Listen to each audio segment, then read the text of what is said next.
காலிகட்டிவ் ப்ராப்பர்ட்டிஸில் நம்ம வந்து ஒரு 4 ப்ராப்பர்ட்டிஸ் வந்து நம்ம பார்த்தோம் கரெக்டாக. இன்னொன்று என்னென்னு பார்த்தீங்கன்னா லோயரிங் வேப்பர் ப்ரெஷர், அப்புறம் elevation of boiling point, depression in freezing point, அடுத்து பார்த்தீங்கன்னா ஆஸ்மாட்டிக் ப்ரெஷர். நம்ம வந்து 4 இது பார்த்துருக்குறோம். இந்த 4ல் வந்து பார்த்தீங்கன்னா 2 இது ஒன்று என்ன பார்த்தீங்கன்னா எலிவேஷன் ஆஃப் பாயிலிங் பாயிண்ட். அப்போ பாயிலிங் பாயிண்ட்னாலே அங்கே பாயிலிங் பாயிண்டில் டிஃப்ரென்ஸ் இருக்குது.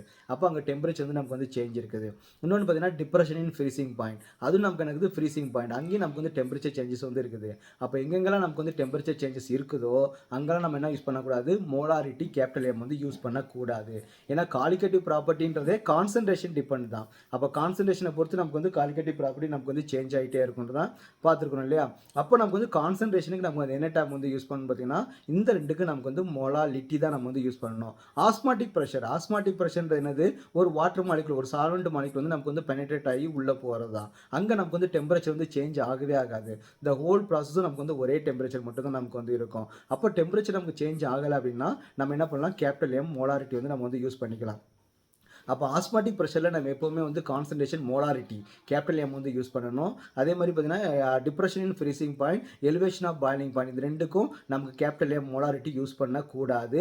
அப்புறம் இன்னொன்று பார்த்தீங்கன்னா ரிலேட்டிவ் லோயரிங் வேப்பர் ப்ரெஷர் நம்ம என்ன யூஸ் பண்ணுறதுனா மோல் ஃப்ராக்ஷன் வந்து யூஸ் பண்ணணும். இந்த டிஃப்ரென்ஸ் வந்து நீங்கள் தெரிஞ்சுக்கங்க. இந்த கொஸ்டின் வந்து வெரி வெரி இம்பார்ட்டன்ட் கொஸ்டின். எங்கெல்லாம் டெம்பரேச்சர் சேஞ்சஸ் வருதோ அங்கெல்லாம் நம்ம என்ன யூஸ் பண்ணணும், ஸ்மால் எம் மோலாலிட்டி தான் யூஸ் பண்ணணும். எங்கெல்லாம் வந்து பார்த்தீங்கன்னா டெம்பரேச்சர் வந்து சேஞ்ச் ஆகலையோ அங்கெல்லாம் மோலாரிட்டி கேபிட்டல் எம் வந்து நம்ம வந்து யூஸ் பண்ணணும்.